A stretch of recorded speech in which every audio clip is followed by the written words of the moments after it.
Nihar, to your point, you said it's interesting because I have some agencies on completely other ends of the spectrum. I have some agencies like you that are absolutely like drowning in leads right now, and then I have other agencies that are really not, or having a massive gap between close.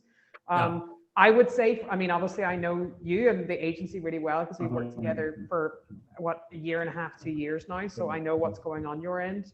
I feel like the reason that you're in that position is because a lot of your leads are coming from really quality partners, and that's the difference. Would that be fair to say? Yes, and then we've also expanded our content marketing strategy. I've been going a little bit heavier on LinkedIn. We're doing a lot of co-marketing opportunities as well too. We're doing a co-marketing thing with Rewind.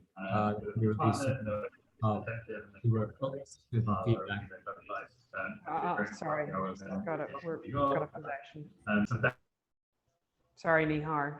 Yeah, so we've had a lot of co-marketing opportunities. I spoke at the Recharge conference at the top of May, and that was I was able to generate a number of leads there at the conference and speaking on the panel. And then all the content marketing that we've been doing has been, I don't know, I think it's a combination of content marketing and partner, really investing in the partnerships that we have.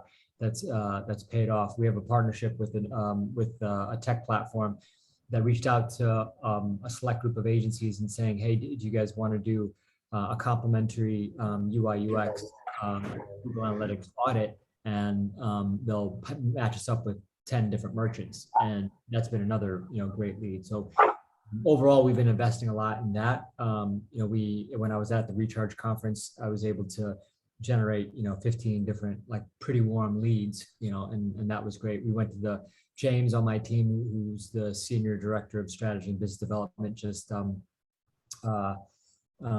down to the Sub Summit conference, subsummit.com. Definitely check that out if you guys are interested at all. Oddly enough, I was at the Recharge conference, and these are just, the reason I'm saying is these are just sometimes how relationships and opportunities happen. I was at the Sub Summit conference, and the guy I was talking to sounded like he had a Southeastern Michigan accent. I'm from Detroit, and so I was like, I asked him, hey, where are you from? And he said where he was from, and it's the exact city I grew up in back in Southeast Michigan, and we ended up being able to go to the same exact high school together, and he was on one of the panels, and he's actually the started Gentleman's Box, and it got acquired and then started Subta, which is the Subscription Trade Association, along with Sub Summit Conference. So I highly recommend. It was a great conference. James went down there, met a lot of people. Recharge was there, Bold was there, Recurly, what do you call it? Order Group, all the major subscription players were down there. Shopify was down there, and about I think 500 different merchants too. So it was a great opportunity. So it's a conference to put on your calendars. Overall, boiling it down, I think what's been working for us is just getting out there at, the world has opened up again, happy hours, conferences, and then content marketing, as well as investing in our partnerships, which is, what we've been doing. And we moved our entire sales pipeline process over to Monday. That was a recommendation from Rachel as well too, it's been a lot easier to track. The only thing I don't like about Monday in terms of sales, Rachel, and I'd love if anybody on this call has any insight using Monday, is how to track communications in Monday and sync it with your email. That was something I really liked about Copper. Yeah, and Alex, go Wings, yes. I say nothing bad about Monday because I love it so much. I'm not saying that I'm a massive expert in Monday. So I don't know if anybody else is more of an expert than I am. To be honest, I just love it for the colors. I'm not gonna lie, it's super fucking colorful, and I love Monday because the colors are cute. Especially when you put it in dark mode, it's even nicer. Really? So yeah, that's all the value I can give you there. I'm not really sure. Hey guys, I might have a little bit to say about the Monday. By the way, I'm a longtime listener or subscriber to the email, but first time visit. And I apologize, I watch my kids on Tuesdays, Thursdays, so I'm making lunch. That's why I'm not on video. Nice. I don't know about Monday, but I know we use ClickUp, which is very similar, has a lot of similar features, including the ability to email directly from the platform and keep track of those conversations. So Monday is probably close to or has something like that. I don't know if that would help. Yeah, Monday for sure has that a feature or functionality that any of the notifications that come through to email, you just reply to the email and it tracks it all in there. I don't know, Nihar, if that's what you're referring to, or you're trying to find a way that you can review. I think that you can create customized dashboards where it pulls in the communications per board, per client. And then you can monitor it then at a high level view. I don't know if that's what you're looking for, but if so, there are automations to do that. It's more so just like I can see when I last reached out, just so I'm not pestering someone unnecessarily. Before in Copper, I would literally have a copy of your email in the system, right, with the integration, which is fantastic, so I could see where it was. Now, whenever I have to do it, I have to go look up who is that person. Okay, what's their email address? Put it in my search bar, and then check when I last reached out, which is kind of annoying. That's all. But yeah, I will say that Monday is definitely not a tool built for sales. Not that you can't do sales. Avex from New York, they use Monday for basically everything. Have amazing system for managing sales in there, but it's not built for sales. So I wouldn't compare it to like a Pipedrive or a Copper or anything like that. It is a CRM or a project management tool. But if in doubt, just speak to the Monday support team. They're really, really helpful. Anybody using Monday, highly recommend paying for the hours of consultation, because that's been really effective for us. We're moving our entire sales to onboarding to execution to reporting process all in one place on Monday with integrations with Jira and a few other platforms that we use too. Yeah, fuck Jira. I feel like I say that every single time somebody says Jira. I'm like, yeah, I hate it. Tell us how you really feel about it. Yeah, it's not very pretty. It's just not very cute to look at. I know that's like really dumb, but I'm not a developer and it just doesn't look beautiful. So I don't like it because of that. So then, I don't know what sort of, I provisionally, I had a few people reach out to me beforehand about the topic of outbound sales or lead generation, because I think a lot of people are kind of nervous right now. Like you mentioned, Nihar, there's a lot of churn in the industry in general, a lot of people bouncing around, going to brands for a lot of money, going to tech companies for a lot of money.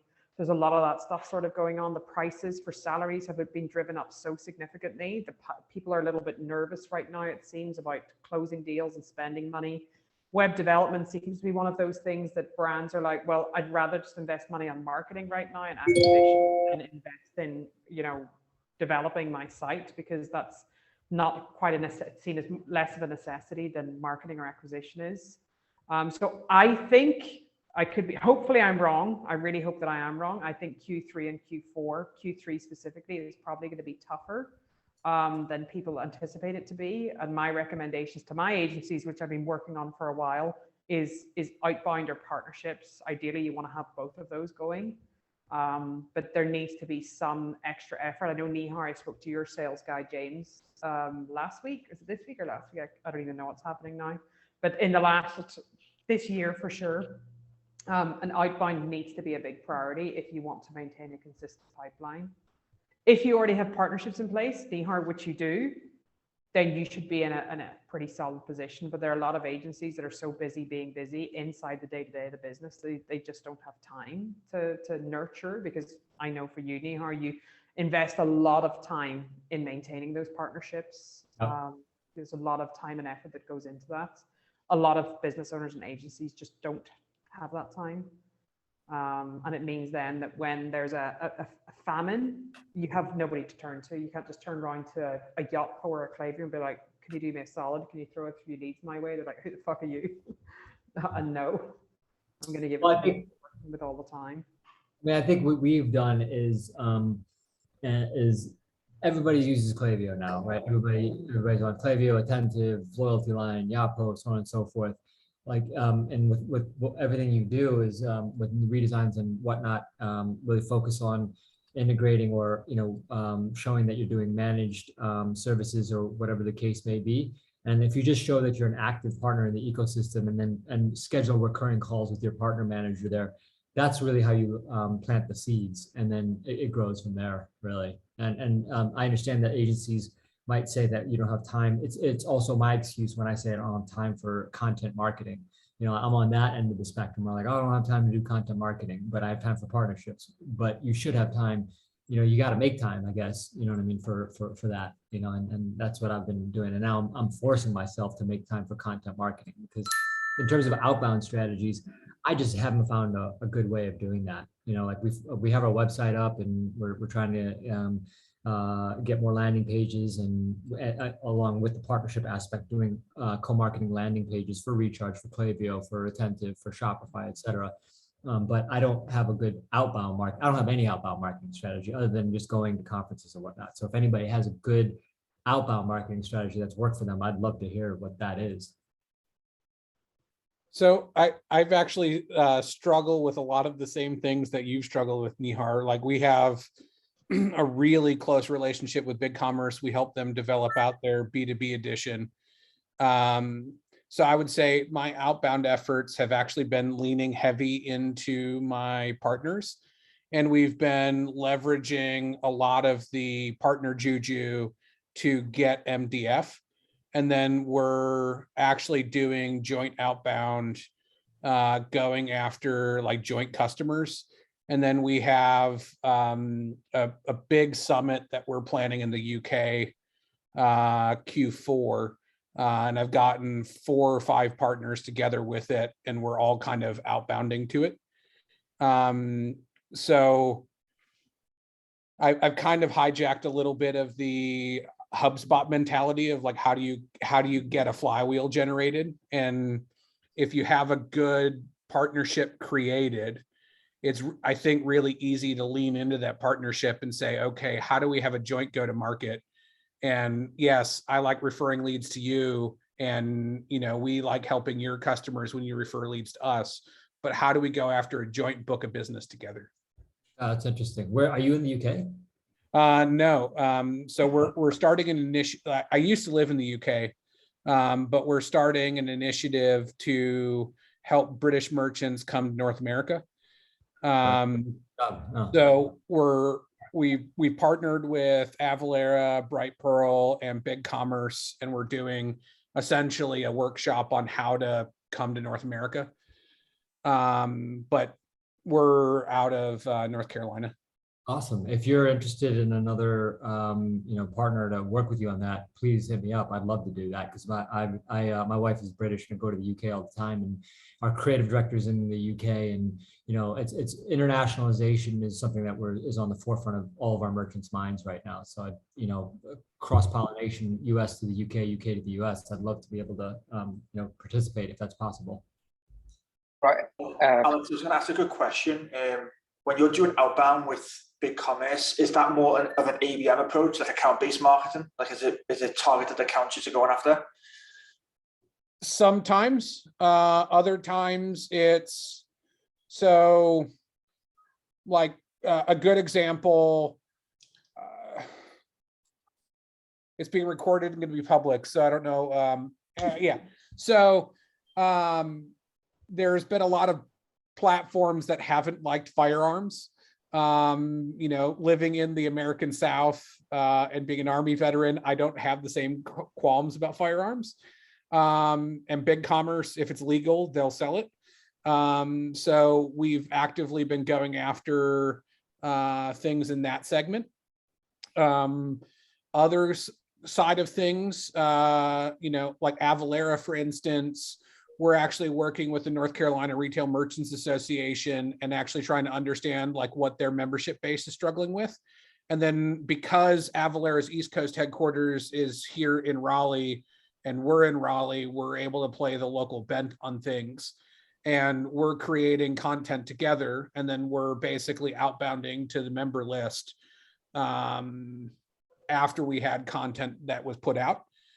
And then on like the Celigo side of things, we're essentially looking at tech stack, not really ABM type stuff. So we're looking at like we now have a new Salesforce to B2B edition connector. We have a NetSuite to B2B edition connector. We're developing out a Bright Pearl one. So we're essentially reaching out to either BigCommerce customers that have a built with that's kicking back that they have that tech stack, or we're going to the ERP side saying, hey, like, what does your website look like? We're running an audit, and then saying, hey, we can help you generate more money by building that kind of thing. All right, Alex, I have a question here for you when you talk about BigCommerce. This is Amy Verma, I run a software development company. So we are BigCommerce Big Dev Bootcamp partners ourselves as well. BigCommerce is an amazing ecosystem for partners, but what I have seen, we are Magento lead partners as well. What I have seen lately with them is the MDF, marketing development fund that you talk about. It looks very bright when they talk about it, but when you submit a marketing development fund request, they come back to you and say, okay, you can spend that from your own pocket, but then we'll pay you $600 or $700 per lead. And we are expecting, if you're going to an event for joint marketing, we expect at least 25 to 30 leads from you. So 25 leads into 600, then they're going to pay you for that. I don't know if it's the same for you or not. This is what I've experienced. I would say that that's what exists on paper, and that's how I'll answer that. Right, because we've been trying to do a lot of golf events with them, taking merchant to the golf courses in Australia, in India, and certain parts of US. But when we propose them, so they at least require about 8 to 9 months of planning in advance, and then they'll talk about it. I've got my recent experience with them. My partnership team came back to me and say, hey, you know what? They asked for about $20,000 for a joint event in the UK. We were planning for Shop Talk, if you guys know, recently Shop Talk UK. They're wrapping up today probably. So it does exist on paper. The problem is because we market to different countries, so it's confusing for partner managers as well. So sometimes we're talking to partner managers in Australia, the other time we're talking to partner managers from US, and probably, I don't know if your experience is the same. I play a mad politicking game. So I would say, because of how much we're helping with platform improvement, we've been able to create enough political capital that if we can make a business argument for why something makes sense, and I can get sales leadership on board, I haven't had an issue with MDF. Now, there's times where I put in requests for MDF, and because we have capital, there was a little bit of seed funding given out to try something, it fails, then they're like, hey, don't do it again. And I'm like, okay. And some of it, I've gotten around it by, we've made ourselves kind of the systems integrator for B2B Edition. So I'll work with agencies in the same way that I'll work with an end customer. A part of a small sandbox is better than no sandbox that I was playing in. And because of that, I have a lot of partners that play in the same sandbox because I've made them play in the same sandbox. Right. So you are like a partner, technology partner, not the solution integrator. So we fall under both. So Right. I'm both an ISV as well as an agency partner. But what ends up happening is that because we're in the ISV realm and we can make other partners talk to them, we then end up co-mingling MDF from other folks. So if you can provide a solid business case with a plan across multiple partners, that $40,000 event split between 5 people, you're still able to get a Swiss Army knife of an event. But then the cost is split between multiple people, so you're maximizing ROI. And now when you bring other partners in, you have the potential to go after a big bad project. But then, hey, if somebody just wants to buy Avalara but doesn't want to buy BigCommerce, I'm fine with that because I'm still going to help them with Avalara. Right. Ideally, I want to help them with both Avalara, BigCommerce, Celigo, and Brightpearl. But that's going to be a much harder sales cycle than me getting a one-off on each platform. And then if I get a one-off on each platform, then it becomes a flywheel of account expansion, that kind of thing. Right. Thank you for clarifying that. Adam, just to your point, because one of the things that I'm seeing across Europe, for sure, I know a lot of agencies here are mostly in the US side, and there's some European agencies. Account-based marketing is increasing significantly with tech partners. In actual fact, I had a couple of my agencies were at events across Europe with Shopify and Magento. I have one agency right now co-hosting a booth with Adobe somewhere. I can't remember exactly where, and that was roughly around $20,000 that he had to put into that, give or take 15, 20K, something like that. So it's pretty typical. Another one of my agencies co-sponsored a booth with Klaviyo, and I think had to put in maybe around 10K, something like that. So it's pretty normal if you're going to go co-host with some of those bigger partners. But a lot of the agencies, especially in the Shopify space, that are speaking, anybody here who's not in the Shopify space, previously what used to happen is that if you were hosting a meetup, Shopify would then promote it inside the geo that you were trying to invite people to come to. And now there seems to be a hard and fast rule across the board. I've heard from multiple agencies that have spoken to their partner managers that unless your meetup is dedicated to acquisition, don't expect any support from the platform. So for example, if you did a meetup dedicated to Magento migrations in Shopify Plus, then the Shopify or the platform are all on board. And it seems to be the case for a lot of the partners now that if your activities are not dedicated to MailChimp to Klaviyo, for example, or Magento to Shopify or Shopify to Magento or whatever it is, you're not going to get much support because the big metric that they're focused on really is acquisition. But any of that stuff that agencies are working on, they're getting a lot of support from their partners. So the agencies that I'm working with that have a lot of those meetup and marketing strategies, we've pivoted and the results have been better with Startup Slang. I think Damiano maybe on the call. Oh yeah, Damiano is. Damiano has just rolled out a series of lunches and dinners across Canada with a load of merchants with some of his tech partners, which has been going pretty well. I don't know if Damiano wants to talk about it. Sorry, Rach. Yeah, I was in the room. Sorry about that. Yeah, like so we started pretty recently. Like it was just like last month, and it's been going pretty well so far. I think last month we got 20 brands, and out of those 20 brands, we're currently in the process of closing like maybe like 6 of them, and then we got intros to a couple of others, like pretty large ones, which was nice. Yeah, and now we're doing that pretty much almost every 2 weeks actually. So we're getting like technology partners that are close in this region to sponsor them. We created like a sponsorship package for that, and yeah, we're doing it at a different restaurant so like people get to come and experience different restaurants and stuff and just have a good networking night with a little bit of a presentation. Obviously, what we do is a little bit different because we're a Web3 e-commerce agency, so we're educating them about like metaverse related stuff, blockchain deployments, and like NFT stuff and all that. So it's been pretty well received from what we've seen, and yeah, we're doing that pretty much every month now. So it's working pretty well.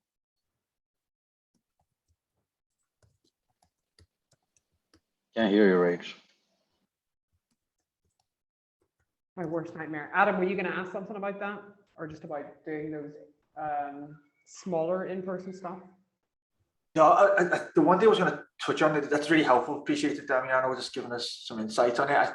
The one thing that we've been trying to figure out is we're a Shopify Plus partner, and over the years, I think they've got much bigger than where they are today. And we're finding that doing like account-based marketing, going after targeted accounts, like they're not really bought into it. I'm not sure if anyone else has kind of seen that, but they just don't really take the initiative to kind of support the partners on that. And it makes complete sense, right? If we're going after very specific accounts and personalizing our messaging and there's a benefit there to them, it just makes sense putting 2 birds with 1 stone, but we don't really see that much. I'm not sure if anyone else has had any traction on that, but we haven't seen it. Yeah, I can relate, yeah. Yeah, with Shopify Plus partners, it's the same. What we've seen is like BigCommerce is really, going with the partners. They're amazing. You give them 1 lead, they give you 2. They've been amazing. We've worked with a lot of agencies as their technology partners. I know larger agencies in the US, they get more leads that they can deliver. BigCommerce is, and Magento as well. So it's all about relationship building. Magento, after Adobe bought it, they've gone more enterprisey, like black suit guys. So Adobe, because they had a lot of Salesforce on the ground hitting for you and access to the enterprise, they bring in a lot of Adobe enterprise licenses to the elite and the gold partners. And it's the same. Once you've delivered a very complex integration on Adobe Commerce, they'll definitely come after you. For instance, I'm pretty active in LinkedIn because, you know, I built my business from scratch, and over the years built teams, you know, signed up with a lot of technology partners, and we've put across a model which is, you know, value delivery. So I was reached out by Magento Enterprise EMEA head, and he actually learned that we've delivered Magento Enterprise complex integration, AI, with all this stuff. And I said, hey, I've heard from them. And he reached out to me through LinkedIn and sent me a message that I'm putting you through with the team in the UK. And you know, technically it doesn't happen. You're mapped to origin, right? So we are in India and Australia. It's very technically not possible for someone to support us, but we are getting support from there. Coming back to the same thing, if any one of you are doing Shopify Plus, I mean, do consider BigCommerce. They're lovely people. Their support is amazing. It's just that, you know, you have to get through to the right people, and they'll support you. So, for example, our partner managers, they talk to us at least 4 times in a month. Shopify, we've lately seen that they don't bother. Yeah. I don't know what. Yeah, they don't bother. And you use working with Plus specifically, Ami? Yeah, Plus, yes. Yeah, got it. Yeah, we've seen the same thing. Yeah, we're talking with them once a month, but we've had like 4 different partner managers in like 7 years we've been in the program. But yeah, it's similar. I don't know, I shouldn't be favoring someone, but the BigCommerce partner managers, they are sitting with you and building the proposal. Yeah, but it's in their interest to do that, right? Because Shopify is such a behemoth. So for BigCommerce, they know that their quickest path to success is to build really, the agencies that I work with that are either just on BigCommerce or multi-platform with BigCommerce and another, they get way more love. I'm very, you know, I ran a Shopify Plus agency. I work with a lot of Shopify agencies. Everybody knows me in the Shopify space. Not everyone. I mean, I'm making deal. So they've picked up the emotional side. So for agencies like us, yes. So Magento didn't care because Magento was promoting open source. Magento are fucking massive. They don't need to care. No, they used to. I'm part of Magento Association. I know they've built a community which actually, you know, we are competitors sitting on the same table and, you know, joking around. It's only because of COVID they didn't have Magento Imagine after 2019. But after Adobe, they're more concerned about Adobe Commerce and the expensive licenses. They don't bother about the open source anymore. And Shopify Plus, they're growing beyond a certain management level. I mean, they can't manage the smaller and mid-sized agencies. BigCommerce has seen that, and they've actually hitting the hammer at the right place. Mm-hmm. They technically, I won't tell them they're still technologically very far behind when it comes to complex integrations. They're not very close to Magento leads. Whatever you say, Magento is the prime. If you talk about mid to large enterprise, even mid enterprise, Magento should be the pitch. BigCommerce, you go to them and say, hey, we want to customize this, and they say, hey, you know what? We haven't done this so far, so let's, you know, your pitch should be more towards the mid or the smaller medium businesses. So BigCommerce, they give you a lot of love because they want it. The interesting thing, if you actually look at it, if you read their quarterly reports, I still can't figure out why their stock sucks. But if you actually read it, there's like 8 or 9 pages defining why they're a partner first ecosystem and really laying out a partner strategy to their investors, to the point where like my my uncle plays the market like crazy. He's not a tech guy in the slightest. And he read their quarterly report, and it was like partnerships made sense to him after that. And it's like, if they can make sense, if they can make it make sense to investors that don't understand, you know, ultimately it's at the core of what they are, because like the investors then are going to make sure that a board of directors is sitting there that understands and agrees to it. Very true. I just wanted to circle back. There was a question from, I think, was it Eamon? Did you ask a question about Outbound? I'd be interested to circle back on the topic of Outbound specifically to see who is doing it, what are people trying. There's been a lot of conversations over the last couple of months with my agencies. I have some agencies. I have one agency specifically, I think I posted about it on LinkedIn the other week, one agency specifically that spent about 6 months getting outbound channels working across LinkedIn, cold email, whatever. And it's now 30% of her revenue comes directly from outbound consistently. So it is working for her. I know a lot of agencies that have tried. I know Nihar, we tried that at the start of last year. Was it the start of last year we tried that? And it was really tough. Yeah, it fell flat on its face. I mean, you also said that like my LinkedIn looked like a graveyard, which I appreciated. Yeah. Kicking the butt that I needed, which was right. You know, you were absolutely. I mean, and your website was shit. Non-existent. Yeah. Oh, yeah, no, absolutely. So, but yeah, I mean, I would love to, if anybody has Rachel said the same thing to us about 3.5 years ago, and all thanks to her.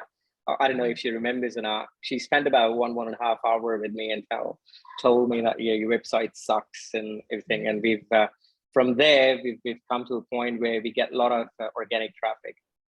At least I'm consistently an asshole. I mean, that's good. 3 years of consistently being an asshole.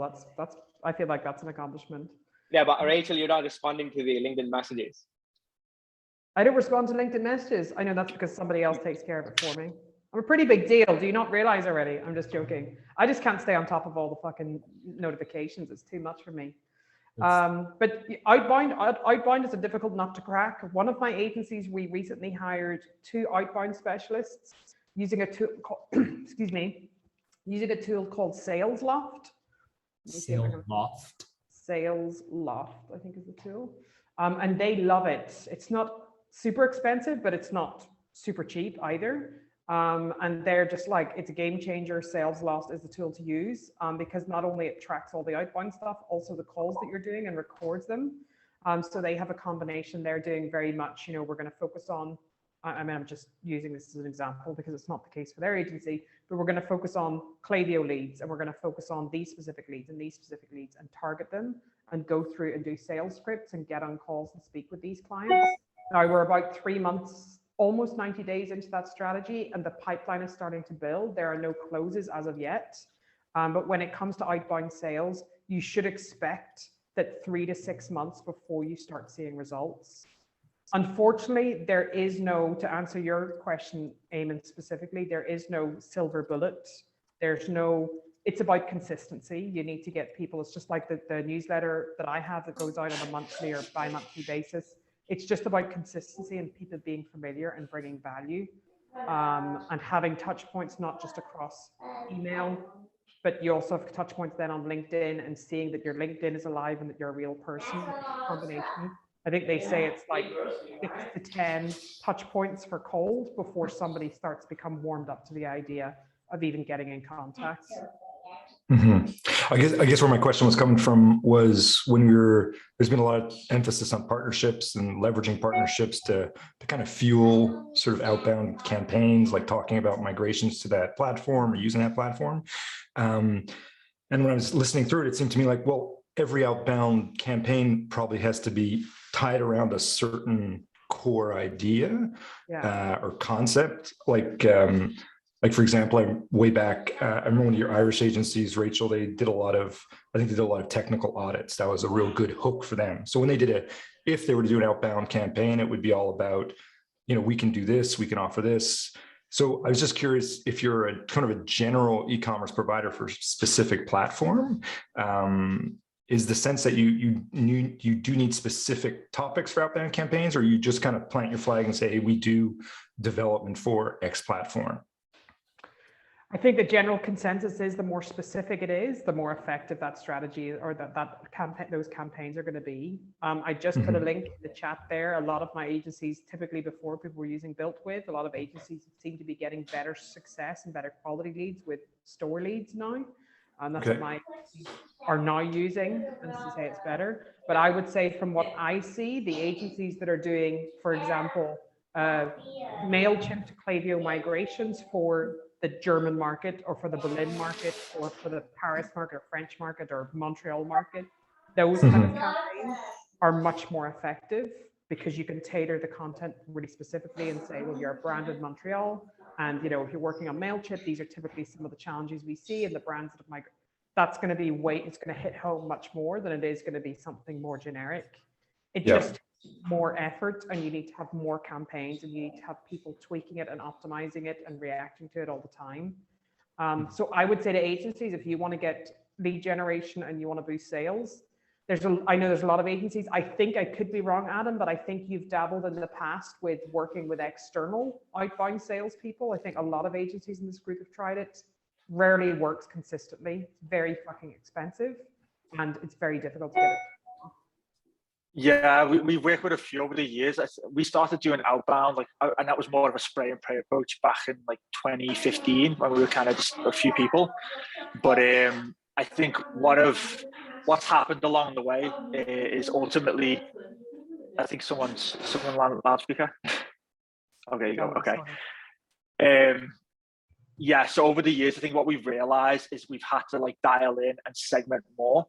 And that's actually one question I've got for a few people here. Maybe someone can kind of give some insight. Is we had tried last year to bring outbound in-house. We brought in 2 business development people. They were doing call qualification, doing LinkedIn outreach, email. It didn't work. It basically fell on its head. And we're trying to... Why didn't it work? I think that the sales of the past, or let's not call it let's call it lead generation.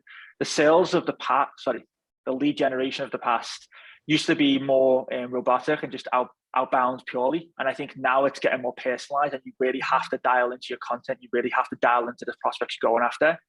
And I think the lead generation person of yesterday is not the lead generation person of today. I think there's a different type of profile for that person.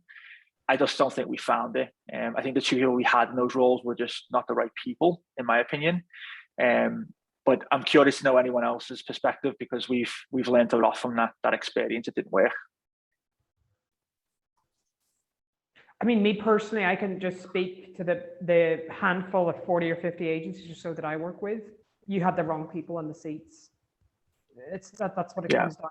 There's a lot of people when it comes to outbound. I would rather invest a wee bit more money. And when I say a wee bit more money, for an outbound salesperson, you're probably looking at anywhere between 65 and 85 OTE for an outbound salesperson who knows what they're doing. It's probably going to have a base of 50 or 60, something like that. And then a commission structure of around 20 or 30, depending on the person and their experience and what they're looking for. They need to know what the fuck they're doing. They need to they need to be able to come in and set up your systems, your processes, the tools. They need to be able to know where to find the leads. So if you have people that are coming in that don't really know that, or not comfortable with it, or don't talk the talk, it's going to be difficult. One of my agencies, we've just hired 2, and like I said, we're in the early stages, but I'm seeing the traction that I would expect to be seeing at this stage. So you either have to put the system in place for people and then give them time to get up to speed, or hire people who know what they're doing and then just give them the time to do it. I don't know how long, Adam, did you have those people? How long did you test this out for? We had one person for a year, and the other person was for 8 months. But to be honest with you, Rachel, they weren't really coming in and building it out. We needed someone to kind of tell us how it should be done, and really building out the whole foundation of that department. So yeah, it was, we tested it out long enough, but I think it was wrong. Probably wrong people, wrong seats. Yeah, maybe you probably needed one person in there who knew what the fuck they were doing, and then another person to come in and support them and sit underneath them, and it probably would have got more, it for sure would have got more traction. My recommendation to the agencies right now, don't do outbound. I mean, don't outsource the outbound stuff. I wouldn't work with external teams, because a lot of that comes down to favoritism. Unless you have a couple of really good partners in the industry that are like e-com specialists, or they're strategists that work with brands and they supply you all your leads. I've got one agency that has scaled by 600% in a year because he had one person that was just filling him full of leads, which is now the book of contacts is now empty, obviously. So unless you have that, bring it in-house, bring Outbound in-house. I think you're going to get way more results in-house than you are having somebody externally. I worked with an agency previously that invested 10K a month working with an outbound team, and in 4 months, so 40K later, closed 6K worth of business that she had to close herself. She actually had to close the business. They brought the lead in and then she had to get it over the line. So she spent 40K to close 6K of business herself, which was obviously terrible. And that's pretty typical that I see with a lot of these outbound sales teams. I would love to say that I know a few companies that do outbound sales really, really well, but genuinely, I have not found any for all of the agencies that I work with. And I speak to hundreds of agencies, and in my network have thousands, and I haven't come across any that are consistently good. The only agencies I know that have consistently good leads, or they have solid partnerships or somebody dedicated to partnerships. And I'm seeing that increasingly in agencies now, agencies that are bringing in partnerships people. And that's going to take a good 3-6 months to fully get off the ground. And then an outbound person in-house, which is going to take 3 to 6 months to get off the ground. But what you do now is going to basically safeguard you for Q4 or Q1 2023. To add on to that, Rachel, like going back to the partnerships piece, because like I'll own that, like I'm kind of like knee hair, where like I'm a very technical person that sounds like I'm good at selling, but really horrible at selling. So I've leaned really hard on my partnerships to help me build out BDR. So like I run on HubSpot. I ate crow and finally became a partner. But like HubSpot actually helped me sit down and actually think through what was needed from a BDR perspective. And they helped me actually train people on how to do it.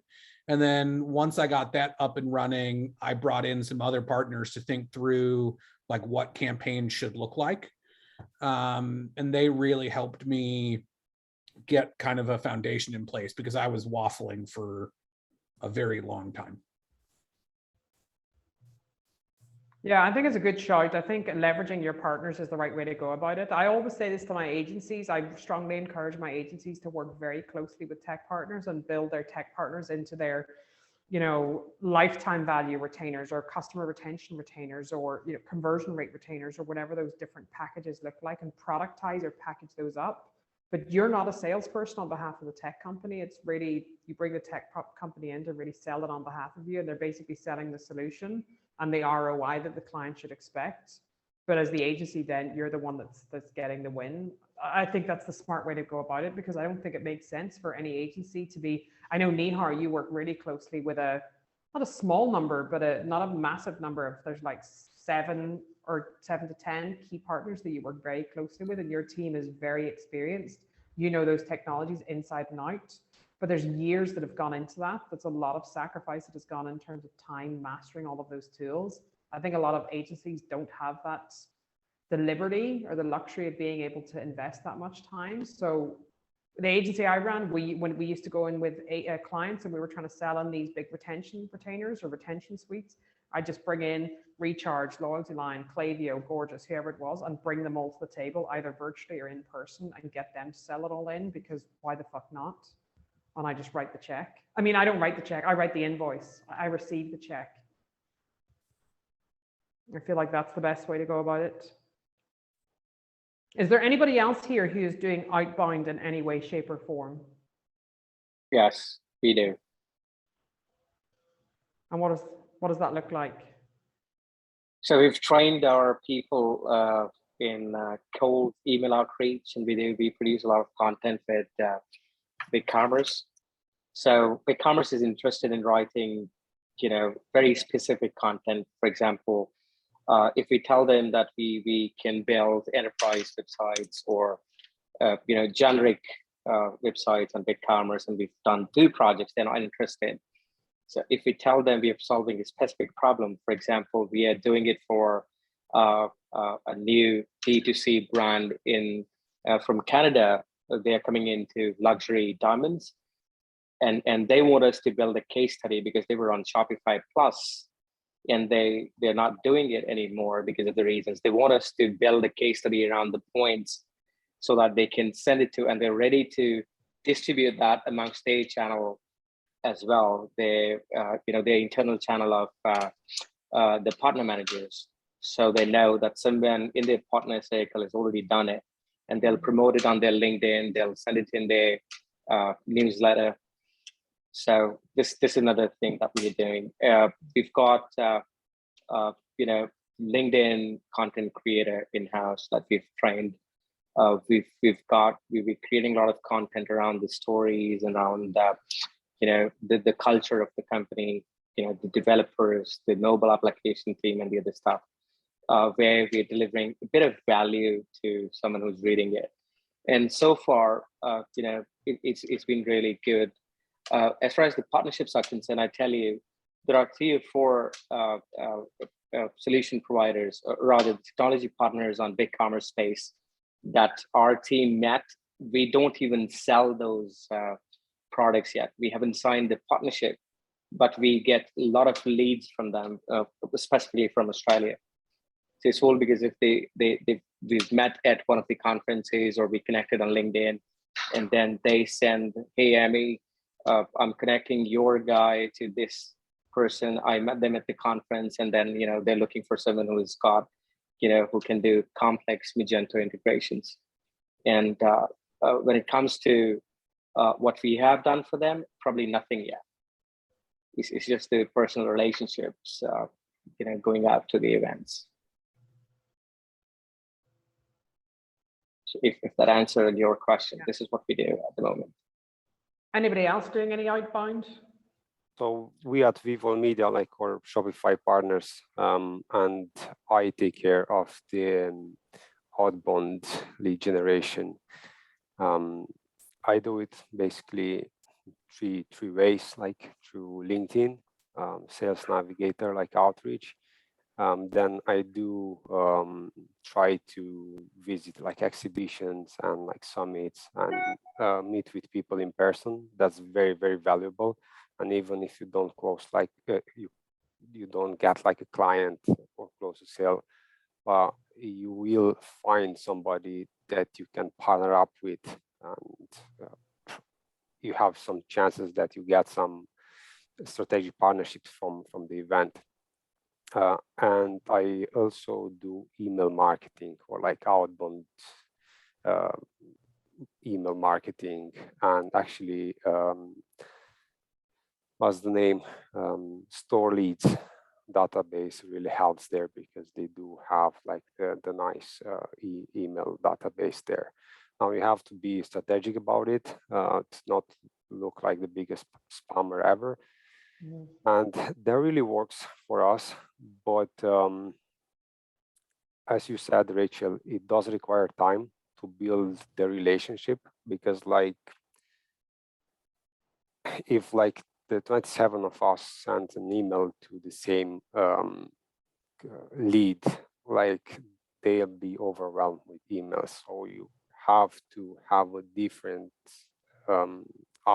strategy to be able to close a sale through email marketing these days.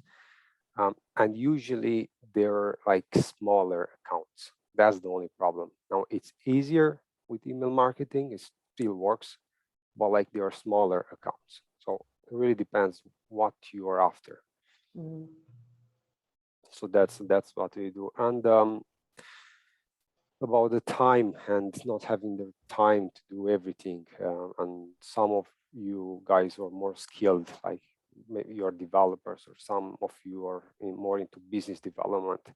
Now I can give you like personal advice here. So I started by myself as a freelance, and because I had like more as a soft skills, like business development skills, rather than coding and programming, I was looking to partner up with somebody to do that. So at the moment, we are like two partners at Vivo Media. While I'm taking care of bringing new clients and I'm doing the account management, the relationship with the client, my partner is the guy who's implementing the stuff and takes care of our developers. So he's with implementation and I'm with the outbound marketing, the sales, and it really works for us that way. So try not to be selfish and maybe understand that teamwork really is important. And if you can't afford to pay like somebody, a good lead generator, a good business developer, maybe it's time that you think to partner up with somebody. Some of you might find somebody from this group, like, I don't know. That's my personal advice, and it did work for me. It's an interesting point because I have a couple of agencies in my private group that I work with, and one of them is really good at lead generation and another one offers completely different services. So for example, if it's an agency that does lead generation really good, but focuses specifically on development, and they have partnered up with a Klaviyo agency or marketing agency, for example, that doesn't have lead generation and just takes a 10% commission. And that works really well because the person who runs the marketing agency is a tactician. They do PPC and Klaviyo and do all of that stuff really well, but they're not a salesperson. So the one agency that has a lot of leads coming in, but is focused on development, he's able to push the leads that way and just take a cut of it. So you can partner in different ways. You don't have to bring somebody into your business, but you can collaborate with someone who just basically has lead gen down, but is not competing with you when it comes to services. And that can be a really good way to scale. So it's just about thinking outside the box. One thing I will say, and I don't mean this to sound facetious, outbound sales is not difficult. You can get somebody from anywhere. You can hire a VA from Philippines or from anywhere who can do this stuff for you. Once you get it going for the first few times, you can get somebody. Lead generation comes down to consistency. That's ultimately what it comes down to. It's a numbers game and it's about being consistent with those numbers. So you don't need to be a specialist in copywriting or anything like that. You just have to keep going, keep going, keep going. And the agency that I told you that I work with that gets 30% of her business from outbound, that has taken over a year and a half to get the agency into position where she can rely more than 25-30% of her business is specifically coming from all the outbound activities. And she has a guy in her company who takes care of it. And he's not necessarily a sales expert or an outbound, wizard. He's just consistent and he's testing out new strategies all the time. That's what it comes down to. So I feel like I'm flogging a dead horse here, but if you're not doing outbound or you're not going out of your way, so whatever it looks like for you, whether it's account-based marketing, whether it's working closely with partners, whether it's, like Adam said, going after specific types of leads. I work with an agency that works in the outdoor space, so like mountain biking and rock climbing and snowboarding and all of that stuff.